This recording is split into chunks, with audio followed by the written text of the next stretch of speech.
What's going on? This is Julian with True Nerd, and today we're here at PAX East 2024 with my guy, Shidosha Hodges, aka Shidosha the Fly Guy, aka The Shirt.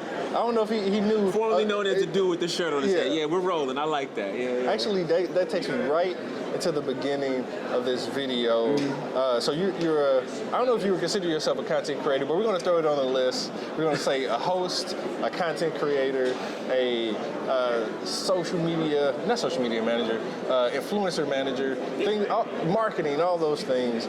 But let's go all the way back and talk about where you started, because I know you from YouTube. Right. Yeah. Was that the beginning, or were you competing before? No, I was funny. The funny thing is, I was competing before, so I found out about all of this stuff pretty much about at the same time.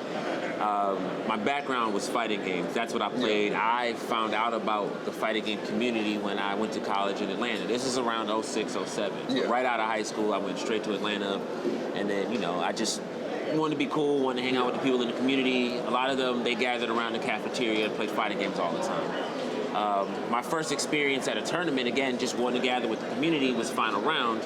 And then I bumped into all of these people who were just really good at fighting games, and they looked like me. You know what I mean? So that was really inspirational to me. That was fun, and I so happened to beat some people at this event where there's a bunch of people playing fighting games, and I'm like, oh, I might have something going on here. So that was really cool. As time went by, I ended up moving back north up to Connecticut. That's where I'm originally from. And there were events in New York. I was already hooked when I was in Atlanta at the time doing all of that stuff. So I would just go to events, whatever popped up. And I just so happened to, stumble upon World Cyber Games events and things like that, because, I'm known for Virtua Fighter. I should get that out the way now. That was a game I played professionally. But I played Dead or Alive first. And at the time, there was so much news and press and information about, like, the CGS and Championship Gaming Series or World Cyber Games, and all those things focus on professional gaming. And I was like, I was already beating people at this local where there's really strong people. Maybe I could do good here. Long story short, got washed. But I met a bunch of people, especially pros, and then around that time is when, I discovered you can get on the microphone and hype this game up. I remember borrowing the mic from Swoozy and doing that stuff, and then getting invited to speak on the mic more often. And then YouTube happened, and that was just kind of to your point where I did a lot of content creation. I started doing that first, and then in an attempt to do vlogs and things of that nature, I found myself going out to events and just kind of really being excited and just talking to developers and all of that stuff in the game. And then before I knew it, I ended up being a part of gaming media. So then, I more so primarily fly the gaming media flag, as well as obviously, like you said, marketing and stuff like that, stuff that I do now. But it started from fighting games. I still compete. It went into me, doing the media stuff, and then still doing content at the same time. And now I always put influencers on. That's my favorite thing to do nowadays. Cool, that's what's up. And I have to say, back when, he got into this stuff before I did, but back when we first started this, getting into like this gaming space, this content creation, influencer and content creators were not a thing. That was not a term, right? Everyone was media. Everyone, you had to have a website. That was the only way you were getting into this stuff. And actually, he's one of the first people that introduced me to a lot of people in different spaces that kind of, one way or another, whether it's mentoring or whether it's a referral of some sort, he introduced me to a lot of those people. So kind of coming forward a little bit, I know you worked with Splice. Yep. I know you did you talked about you did some hosting, you do some random hosting events, just like different events around the country. Yeah. I don't know if you were around the world yet. I know you went to Japan for like Evo and stuff like that. I was hanging out, that was more so hanging out, but I would say, so what's your favorite part of the, it's like, I'm not a content creator. I would say, I don't like to say that, but I want to say, what's your favorite part of the content creation side of this space? Literally the creative side. My specialty with everything is that I'm very passionate about telling stories. No matter what I do when I go in, even if I'm doing an interview, my intent is to get them to share a story if I don't have a story to tell myself. It's always based around storytelling. And that's mainly because there's a creative process in that. I mean, some people have their methods of going about things, but if I get the opportunity to tell the story that either, that humanizes or connects the audience to the people or the thing that's happening in some way, and again, this could be a competitive event, and they may need somebody to cheer for or against. This could be a game, and they want to share the passion of that development, or have some reason to connect to the care that the developers have for the game, stuff like that. Like, those are aspects of creation. Yeah. And so when I see other people that create content, it's great, because, especially the ones that find a way to be unique about it, because they always come up with something that speaks to who they are.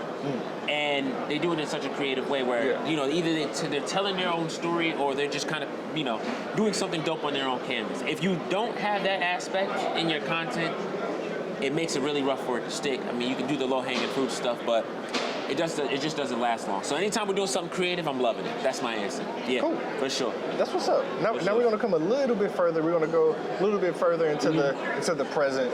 Kind of like now you've been doing, like, learning multiple languages, continuing. Like, this guy's a forever learner. Yeah, man. Forever studying. Yeah. What are you looking to do or get into kind of in the future? Because I think from the actual creation side, you kind of talked about, I mean, you've done that, and now you're trying to help others. Yeah. So what's your goal in that space? What do you want to do kind of going forward? Okay, well, I'll add some context. What I learned starting this, as you said before, there was very few people, let me be specific, there were very, very few minorities, especially African Americans, in America that worked in the gaming space in general, especially in media. I mean, we see a lot more now, and I'm so grateful for it. But at the time, there just wasn't very many. When I got started, I was with a mixed group. I was only really the only black person on the microphone, playing the games, doing all of that other stuff. So, again, I'm fortunate that I had a group that was willing to take me in and show me some stuff. And I think what was dope is that I had my own angle because I was black already. That did it for me. But at the same time, what I didn't realize was happening was I didn't think about other people watching me.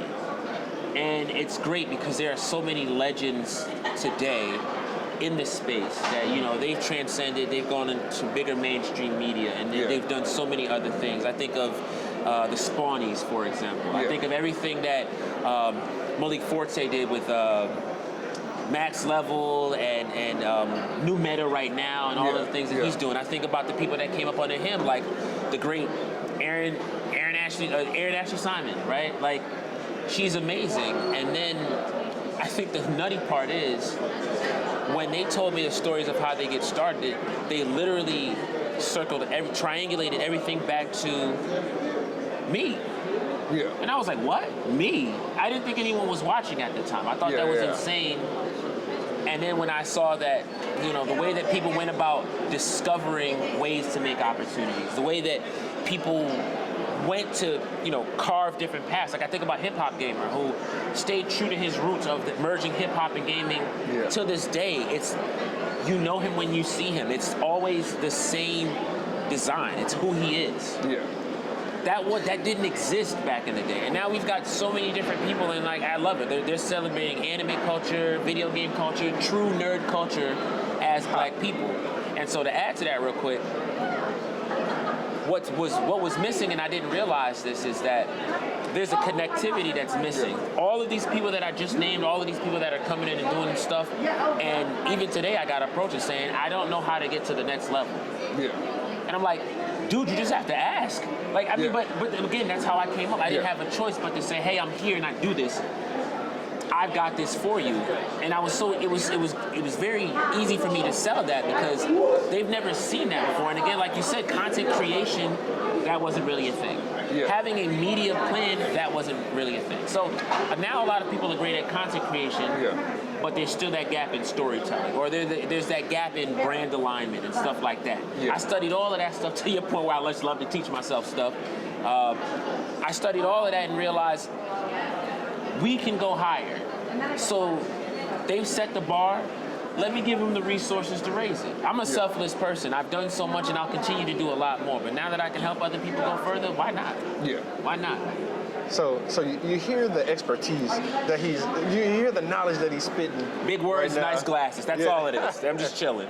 So I would encourage anybody who comes across this video, whether it be a company, whether it be a creator, this is a person with a wealth of knowledge, Shidosha Hodges.